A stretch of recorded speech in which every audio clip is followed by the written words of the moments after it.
O proxecto de rexeneración produtiva das rías galegas que propón o BNG inclúe medidas en materia ambiental no ámbito da investigación científica e para a digitalización, comercialización e transformación do sector do mar.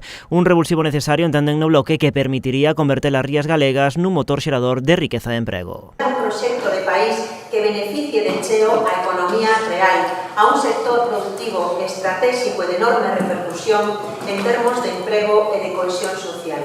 Trátase dun proxecto de rexeneración ambiental e productiva das rías galegas por valor de 1.096 millóns de euros que presentamos para poder ser candidatado a financiarse con ese Fondo Europeo de Recuperación Económica Next Generation. Porque a proposta dos nacionalistas pasa porque o proxecto de rexeneración sexa financiado polos fondos que a Unión Europea habilitou para paliar os efectos da COVID. En total, segundo os cálculos dos nacionalistas, máis de 1.000 millóns de euros para unha actuación que, segundo a voceira nacional do bloque, beneficiaría de cheo a economía real de Galicia e a un sector estratégico como é o do mar.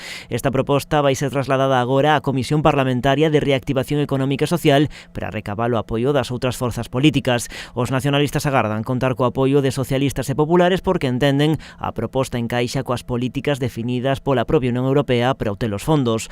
O plan de recuperación impulsado pola Unión Europea, o denominado Next Generation, aporta a España 72.000 millóns de euros a fondo perdido. Dese total, o BNG reclama para Galicia máis de 12.500 millóns, cunha xestión directa e destinados aos sectores máis afectados pola crise derivada da pandemia.